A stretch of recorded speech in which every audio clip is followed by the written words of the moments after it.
Hello everyone, my name is Ankit and you are watching wifi toppers. तो आज का हमारा जो प्रश्न है वो है जैव विविधता संरक्षण की विभिन्न विधियों का वर्णन कीजिए। तो आइए देखते हैं। तो सबसे पहले हमें जानना है व्हाट इज बायोडाइवर्सिटी। तो हमें क्या करना है, एक प्रॉपर डेफिनेशन लिख देनी है बायोडाइवर्सिटी की। और वहां पे आप एक चीज ये भी लिख सकते हैं कि जैव विविधता टर्म जो है वो किसने दिया, वो एडवर्ड विल्सन ने टर्म दिया है बायोडाइवर्सिटी। टर्म का मतलब क्या है, जो ये शब्द दिया हुआ है ना बायोडाइवर्सिटी, ये किसने दिया है, एडवर्ड विल्सन ने दिया है। कई बार एग्जाम में एक नंबर में आपसे पूछ सकता है। अब आपको बताना है कि जैव विविधता होती क्या है। तो आपको बताना है किसी पारिस्थितिकी तंत्र में मौजूद जीवित जीवों की विविधता जैव विविधता कहलाती है। अब कहने का मतलब क्या है, किसी पारिस्थितिकी तंत्र यानी कि कोई इकोलॉजिकल एरिया है या इकोसिस्टम है, उसमें जितने भी विभिन्न प्रकार के जीव मिल रहे हैं, चाहे वो प्लांट हो, चाहे वो एनिमल हो, चाहे फंगस हो, चाहे माइक्रो ऑर्गेनिज्म हो, है ना। देखो ऊपर लिखा हुआ है मैंने, जंतु, पादप, कवक तथा सूक्ष्म जीव। सूक्ष्म जीव का मतलब क्या है यहाँ पे, बैक्टीरिया वगैरह से। तो ये सब क्या कहलाते हैं, जैव विविधता कहलाते हैं। कहने का मतलब ये है किसी पर्टिकुलर एरिया में जितने भी विभिन्न प्रकार की प्रजातियां पाई जा रही हैं, जीव जंतु पाए जा रहे हैं, इन सब को हम क्या कहते हैं, जैव विविधता कहते हैं। ये कितने प्रकार की होती है, मेनली 3 प्रकार की होती है, जिनको हम बोलते हैं आनुवांशिक विविधता, जातीय विविधता या पारिस्थितिकीय विविधता, यानी कि genetic diversity, species diversity and ecological diversity. अब इन तीनों में फर्क क्या होता है, कहने का मतलब यह है कोई मान लो पर्टिकुलर स्पीसीज है और उसमें जेनेटिक यानी जीन पूल जो है क्या है, डिफरेंट है, डिफरेंट डिफरेंट जीन पाए जा रहे हैं, पर वो स्पीसीज क्या एक ही है। तो उस प्रकार की जो विविधता है उसके अंदर, एक पर्टिकुलर प्रजाति के अंदर, उसको हम क्या बोलते हैं, आनुवांशिक विविधता बोलते हैं। फिर आती है जातीय विविधता। तो आप देखते ही है, मान लो अगर मैं मैमल्स की बात करें तो हम सब क्या है, मैमल्स हैं। मैमल्स के कैरेक्टर्स आपको पता ही है क्या होते हैं, मेमोरी ग्लैंड्स होनी चाहिए, बॉडी पे हेयर होने चाहिए, रेस्पिरेशन लंग्स के थ्रू होना चाहिए, एक्सटर्नल एयर्स होने चाहिए, और जो बर्थ देंगे वो बेबी को बर्थ देंगे यानी कि बच्चे को जन्म देते हैं। तो ये सारे कैरेक्टर्स किसके हैं, मैमल्स के। तो मैमल्स में भी तो देखो कितनी विभिन्न प्रकार की क्या है, जातियां हैं। जैसे हम क्या, ह्यूमन, हमारी क्या सेपियंस है, ऐसे अदर भी। या आप देखो, अगर कह सकते हैं आप, जो जीनस है वो सेम हो सकता है, पर स्पीसीज क्या हो सकती है, अलग अलग हो सकती है। अगर आप बात करें पैंथेरा की, जो अगर मान लो वो जीनस है, तो Panthera leo, Panthera tigris, Panthera pardus, ये क्या है, अलग अलग जातियां हैं। तो एक ही जीनस का होने के बावजूद भी उनकी क्या है, विभिन्न जातियां होती हैं, प्रजातियां होती है। तो उनको हम क्या कहते हैं, इस लेवल की विविधता को हम क्या कहते हैं, स्पीसीज डाइवर्सिटी कहते हैं। देन इसके बाद बात आती है पारिस्थितिकीय विविधता की, यानी कि अगर हम इकोलॉजिकल एरिया को देखें, जियोग्राफिकल एरिया को देखें, तो उसके आधार पे भी हम क्या कह सकते हैं, विविधता है। जैसे मान लो कोई अगर डेजर्ट है, रेगिस्तान है, तो वहाँ पे अलग प्रकार की विविधता होगी। मैनग्रेव जो होते हैं वहाँ पे अलग प्रकार की होगी। वर्षावन जिनको हम रेन फॉरेस्ट बोलते हैं, वहाँ पे अलग प्रकार। कोरल रीफ्स जो होती है वहाँ पे अलग प्रकार की विविधता होगी। जैसे कोरल रीफ पे बोले सबसे ज्यादा बायोडाइवर्सिटी मिलती है, वहाँ पे विभिन्न प्रकार की प्रजातियां कोरल रीफ पे मिलती हैं। या फिर ऐसे ही हम बात कर लें वेटलैंड जिनको हम आर्द्र भूमि कहते हैं, वहां पे भी विभिन्न प्रकार की क्या होंगी, विविधताएं होंगी। अलग अलग प्रकार की प्रजातियां जो है अलग अलग पारिस्थितिकीय तंत्र में पाई जाती हैं। इसी को हम क्या कहते हैं, पारिस्थितिकीय विविधता कहते हैं। यानी कि आप कह सकते हैं एरिया पे डिपेंड करती है विविधता, जैसा एरिया होगा वहां का उसी प्रकार की वहां पे प्रजातियां विकसित होंगी। तो ये एक सिंपल सा डेफिनेशन है, आप कह सकते हैं जैव विविधता के बारे में, जो मैंने ऊपर बता दिया। टर्म किसने दिया, एडवर्ड विल्सन ने दिया। क्या होता है जैव विविधता, किसी पारिस्थितिकी तंत्र में, जिसको हम क्या बोलते हैं, इकोलॉजिकल सिस्टम में मौजूद जीवित जीवों की जो विविधता होती है, यानी जीवित जो जीव हैं वो विभिन्न प्रकार के, उसी को हम क्या कहते हैं, जैव विविधता कहते हैं। अब बात आती है, हमारा जो मेन क्वेश्चन है, जैव विविधता संरक्षण की विभिन्न विधियां क्या है। जैव विविधता, पहले तो ये समझो कि जैव विविधता संरक्षण से क्या तात्पर्य है और क्यों जरूरत पड़ी। क्योंकि आप लोग जानते हैं जितना भी नेचुरल सिस्टम है, नेचुरल सिस्टम में जितने भी प्लांट हैं, एनिमल हैं, सूक्ष्म जीव, सब अपने अपने तरीके से जीवित रह रहे हैं। पर इसको सबसे ज्यादा डिस्टर्ब किसने किया, ह्यूमन एक्टिविटीज ने किया। हम ही ने सबसे ज्यादा इसको शोषण किया है, सबसे ज्यादा इसका उपयोग किया है।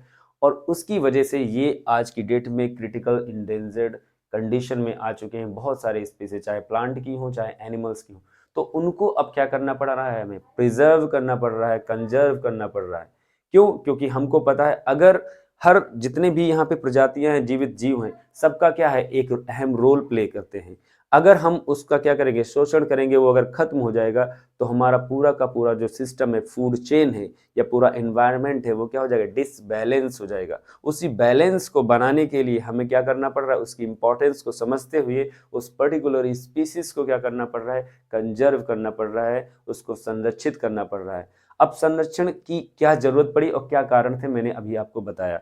अब किस तरीके से हम इनको संरक्षित कर सकते हैं, मान लो कोई पर्टिकुलर प्लांट की स्पीसीज से, कोई एनिमल की स्पीसीज से जो बहुत ज़्यादा इंपॉर्टेंट है हमारे इकोसिस्टम के लिए, पर वो खत्म होने की कागार पे है, जिसको हम बोलते हैं वनरेबल बोल सकते हो, या फिर इंडेंजर्ड स्पीसीज बोल सकते हो, थ्रेटेंड स्पीसीज बोल सकते हो। ये सब क्या है, संकटापन्न जिसको बोलते हैं।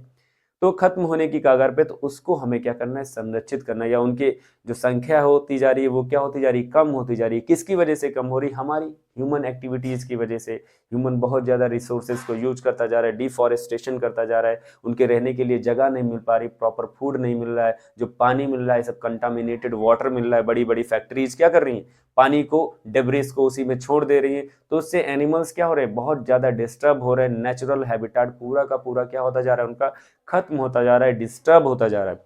तो इस वजह से हमारी गवर्नमेंट या हम लोग मिलके अब साइंटिस्ट समझ पाए हैं इसकी इंपॉर्टेंस, और क्या करते हैं, इन्वायरमेंटल जो एक्टिविस्ट हैं इसको प्रोटेक्ट करने की बात करते हैं, इसको संरक्षित करने की बात करते हैं। तो हम दो तरीके से क्या कर सकते हैं, इसको संरक्षित किया जाता है। मेनली आपको वहां लिखना है कि जैव विविधता को मेनली दो प्रकार से संरक्षित किया जाता है। एक को हम क्या बोलते हैं, इन सिटू कंजर्वेशन, और दूसरे को क्या बोलते हैं, एक्स सिटू कंजर्वेशन। इन सिटू का क्या मतलब होता है, स्वस्थानीय संरक्षण। स्वस्थानीय संरक्षण का मतलब आपको इसमें लिखना क्या है, जब किसी प्रजाति को या किसी जीव को, जंतु को, चाहे प्लांट हो चाहे एनिमल, उसके नेचुरल हैबिटेट यानी कि उसके प्राकृतिक आवास में वहीं के वहीं उसको प्रोटेक्ट कर दिया जाए। उस पर्टिकुलर एरिया को ही हम क्या कर दें, प्रोटेक्ट कर दें, और वो उसी में रहे। जब हम उसको प्रोटेक्ट कर देंगे तो ह्यूमन एक्टिविटी ज्यादा से ज्यादा हो नहीं पाएगी, वो नेचुरली वहां पे रहेगा, तो नेचुरली रहेगा तो जो उसकी संख्या है वहां पे घट रही है वो क्या हो जाएगी, अप्रूप बढ़ जाएगी। किस प्रकार से करते हैं, एग्जाम्पल्स में आप बता सकते हैं। जैसे नेशनल पार्क हो गए, तो नेशनल पार्क क्यों बनाए जाते हैं, बनाए थोड़ी नहीं जाते हैं, पहले से वो एक फॉरेस्ट होता है, एक पर्टिकुलर एरिया होता है, उस एरिया को हम क्या करते हैं, प्रोटेक्ट कर देते हैं और उसका एक नाम दे देते हैं। जैसे आप लोग जानते होंगे जिम कॉर्बेट नेशनल पार्क, या गिर नेशनल पार्क हो गया, काजीरंगा नेशनल पार्क हो गया, ऐसे बहुत सारे नेशनल पार्क हैं। अपने वहाँ ये लखीमपुर में दुधवा नेशनल पार्क, तो वो देखो क्या उसको बनाया, वो पहले से फॉरेस्ट था, उसमें पहले से ही बहुत सारे एनिमल्स रहते थे, हमने उस एरिया को प्रोटेक्टेड कर दिया कि इसमें कोई भी ह्यूमन एक्टिविटीज नहीं होगी, आदमी जाके कोई ऐसे किसी एनिमल की हंटिंग नहीं कर सकता है, किसी प्लांट को काट नहीं सकता, या कुछ भी नहीं कर सकता। वो एरिया क्या है, प्रोटेक्टेड है, उसका नाम है क्या, दुधवा नेशनल पार्क। और उसमें क्या कर रहे हैं हम, एक ऐसे भी नाम दे देते हैं कि हाँ हम यहाँ पे इस प्रजाति को क्या कर रहे हैं, संरक्षित कर रहे हैं। तो जैसे कि आप बता सकते हो जो टाइगर्स है उनको क्या किया जा रहा है, यहाँ कंजर्व किया जा रहा है, उनको संरक्षित किया जा रहा है। हिरन है उनको संरक्षित किया जा रहा है यहाँ पे।